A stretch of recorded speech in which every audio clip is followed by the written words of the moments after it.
예, 여러분 안녕하십니까? 오늘 소개해 드릴 책은 하버드 대학 중국 특강 영어 제목이 The China Question입니다. 아무래도 제가 하버드를 나왔기 때문에 이 책이 눈에 띄었고요. 하버드 대학의 교수 한 분이 쓰신 게 아니라 36명이 한 10페이지씩 쓰신 책입니다. 이렇게 생겼고요. 4년 전쯤 2018년에 나온 책이니까 조금 시간이 지났다고 생각되지만 그래도 중국에 대해서 제가 중국을 잘 아는 사람이 아닙니다. 참고로. 근데 그래도 많이 배웠다. 그러니까 결론적으로는 제 느낌은 이 책이 상당히 수준이 있다고 느꼈습니다. 일단 아무래도 하버드 대학 각 분야의 전문가 분들이라서 모든 분들의 글을 읽으면서 하나씩 배웠다라는 생각을 했습니다. 그러니까 이렇게 하나마나 무슨 신문에 나오는 그 이야기보다는 훨씬 깊이가 있었고 번역도 잘 된 것 같습니다. 그리고 각 분야에 대해서 10페이지씩 짤막하게 써서 읽는데도 큰 부담은 되지 않았고요.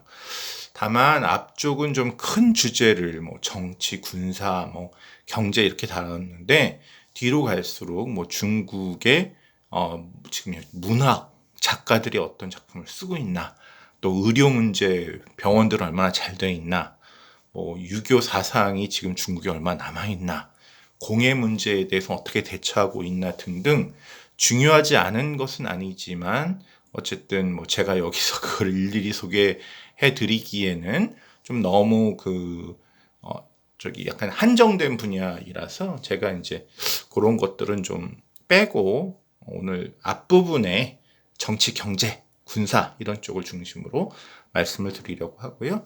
한 가지 개인적으로는 하버드 대학 경제학과의 이제 명예 교수님이실 거예요. 제가 수업을 들은 드와이트 퍼킨스 교수님이신데 지금 따져보니까 거의 한 80대 후반이시더라고요. 한 88 이렇게 되시는데 이분의 글도 올라 있어서 아직도 이렇게 활동하고 계시구나 하는 생각을 하고 좀 개인적으로는 감회가 깊었습니다.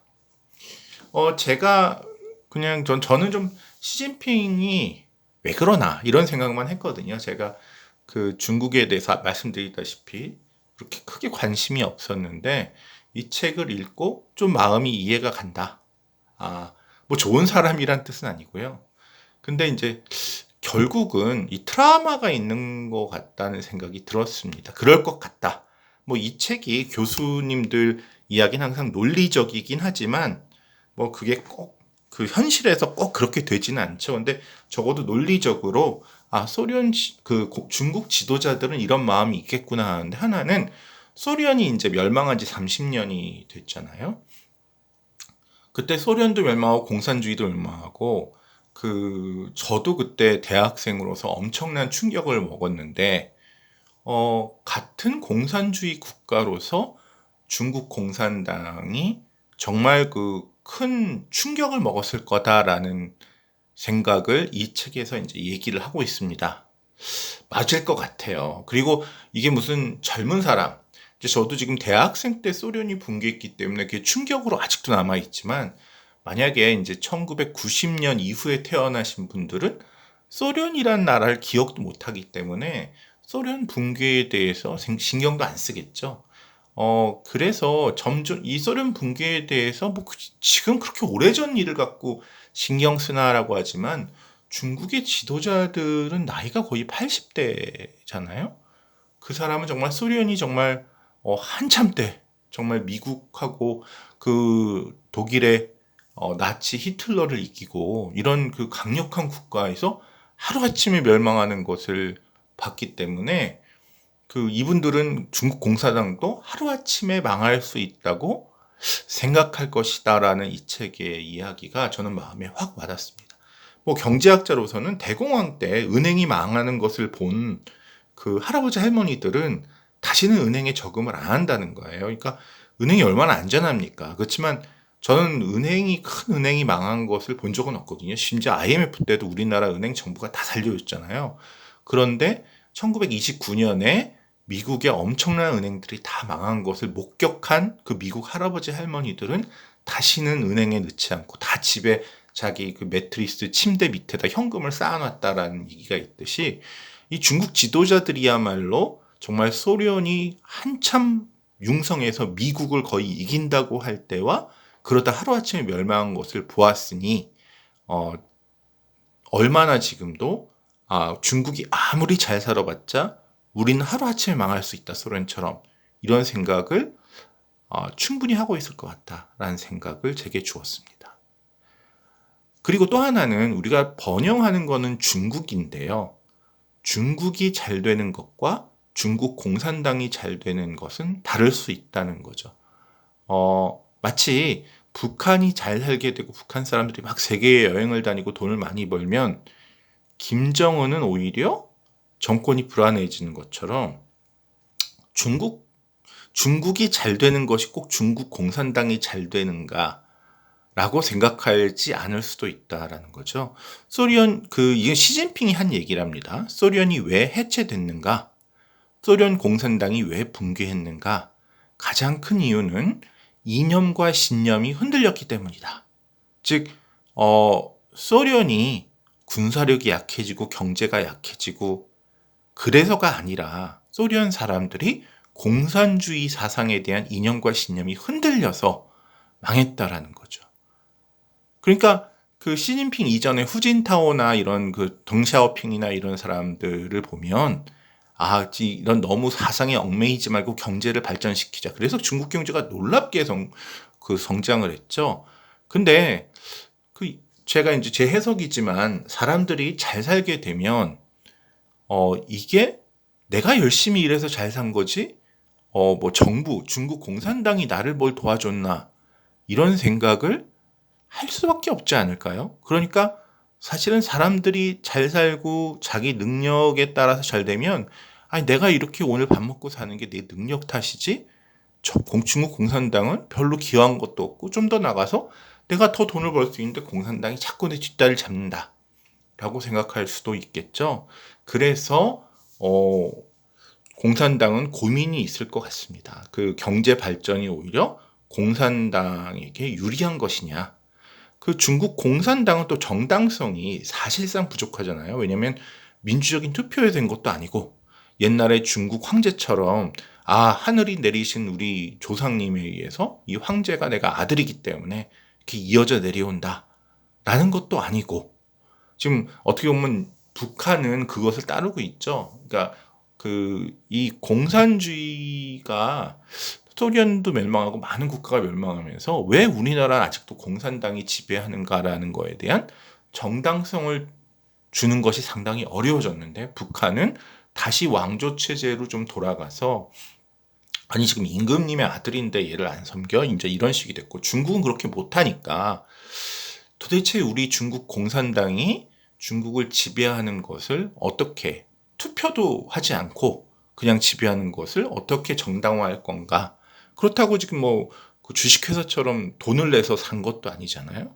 그래서 시진핑이 처음에 한 것이 부패 척결이라고, 막 부패한 관료들을 잡았는데, 봐라, 우린 이렇게 청렴하게 중국 국민을 위해서 일한다라는 이미지를 좀 줌으로써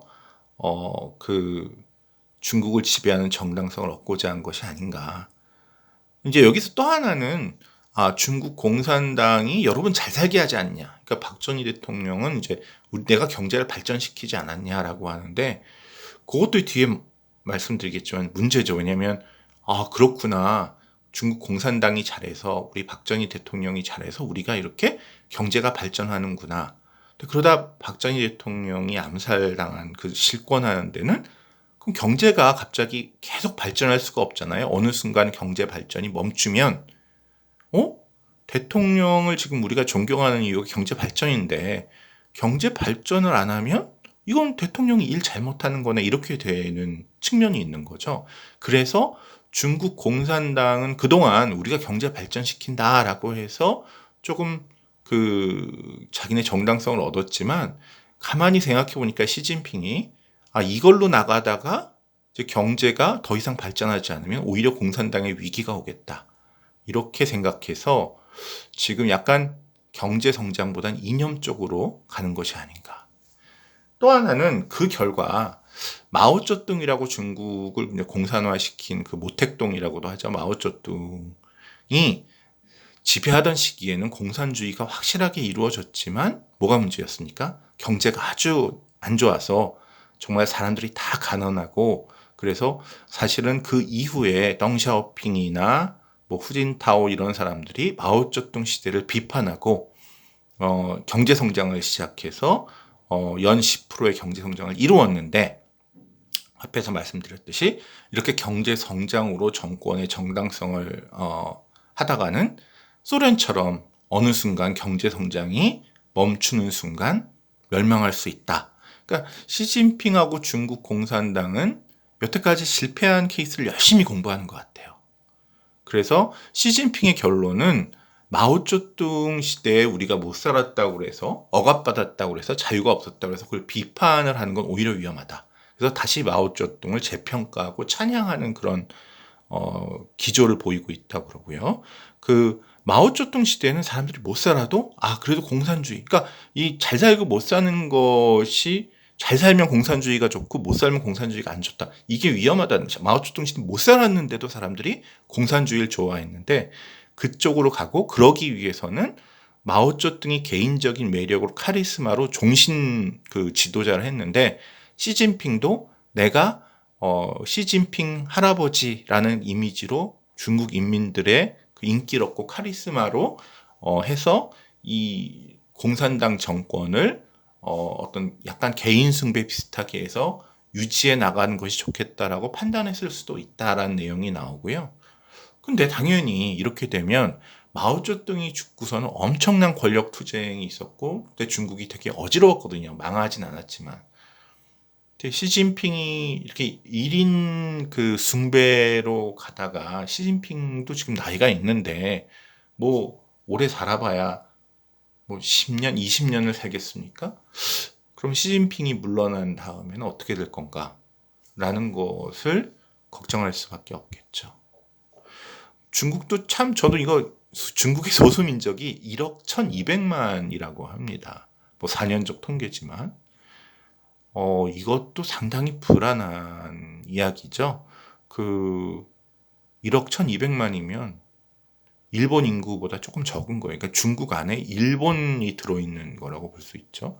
신장, 위구르, 티베트 이런 데가 거의 식민지처럼 지금 살고 있고 아이러니한 게 이제 일본 식민지 통치는 막 중국을 통치했다고 비판하면서 신장, 위구르, 티벳을 일본이 중국에 했듯이 일본이 한국에 했듯이 중국은 또 지배하고 있어서 뭐 이거 비판하고자 이런 게 아니라 참 안에 모순이 많다라는 생각이 들고 어떻게 보면 이런 불안 요소 모순이 많은데 중국 지도자는 정말 좀 걱정이 많겠구나. 그리고 나름 참 잘하고 있구나라는 생각이 좀 들었습니다. 공산당의 지위도 위태위태할 수도 있고 소수민족 때문에 여러 가지 문제가 생길 수도 있는데 이것을 나름 잘 해결하고 있어 보이니 우리는 그냥 중국 지도자들은 편하겠다라고 하지만 그렇지 않을 수도 있다.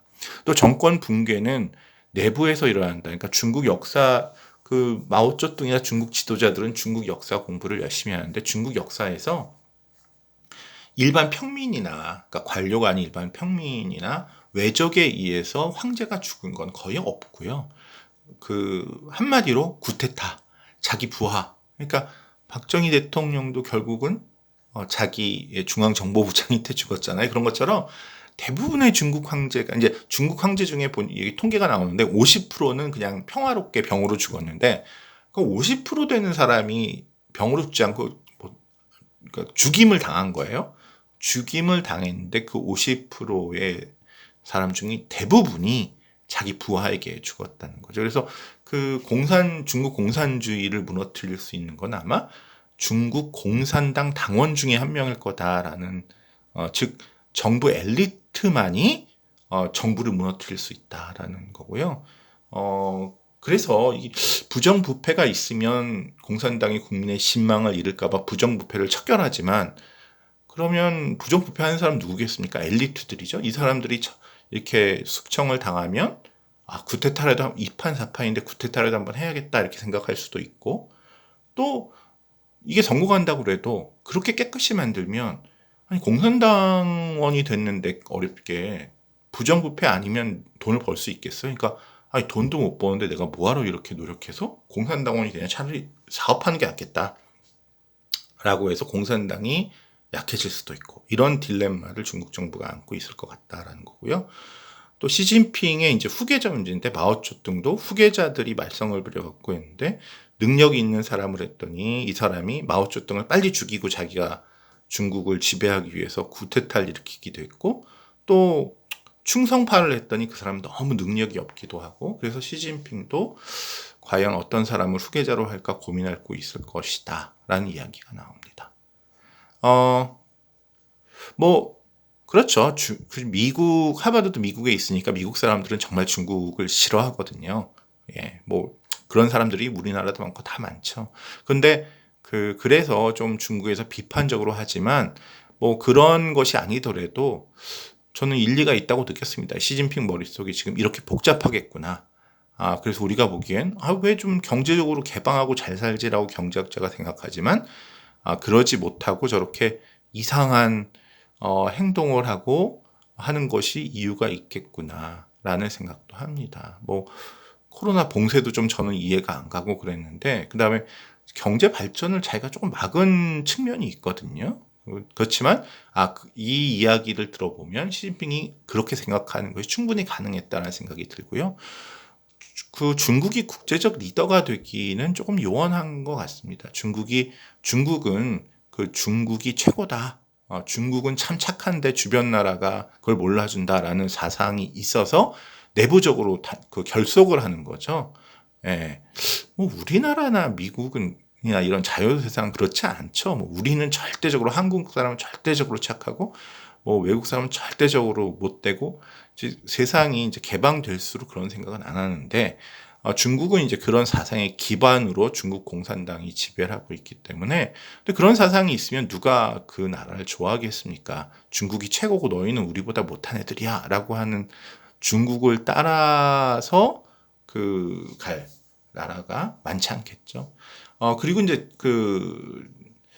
여태까지는 자원과 인력이 놀고 있는데 그걸 동원하고 선진국이 어떻게 발전했나 그대로 따라하고, 이런 전략으로 중국이 엄청난 연 10%의 성장을 했지만, 최근에 이제 6%가 되냐 마냐 이런데 성장률이 이제는 저할 수밖에 없죠. 어떤 나라든지 빠르게 성장을 한 20-30년 하면 저하될 수밖에 없습니다. 저희 나라도 마찬가지였고요. 70년대, 80년대 되다가 이제 저희도 90년 들어서면서 성장이 정체됐죠. 지금 1%네 2%네 이러지 않습니까? 중국도 이제 6% 됐지만 앞으로 점점 떨어지고, 또 1인 1자녀, 부부가 1자녀만 낳기 때문에 이제 곧 고령화 문제가 우리나라도 심각해서 남의 얘기는 아니지만 심각해질 것이고, 그래서 성장률이 저하되면 위기가 올 수 있는데, 중국이 어쨌든 이 책은 그렇습니다. 이 문제를 다 보면 중국 이거 이렇게 문제가 많나? 야, 중국 지도자들 머리 그냥 아파 죽겠네, 고민이 많겠네 라고 하는데, 지금까지는 잘 버티고 있다.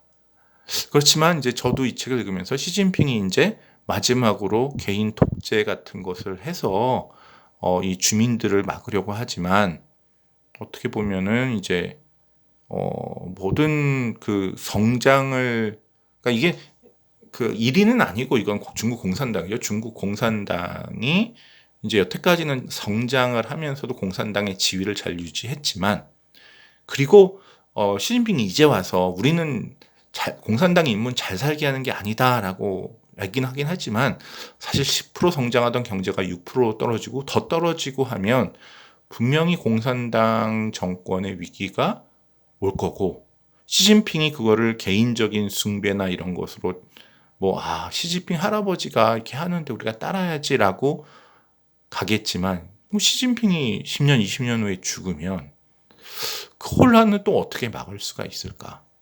뭐 중국 공산당이 지금 워낙 잘하고 있기 때문에 능력이 정말 좋기 때문에 잘 되겠지라는 생각을 하면서도 정말 쉽지는 않겠구나. 쉬운 문제는 아니구나. 아무리 능력이 있어도 그런 생각을 해보게 하는 책이었습니다.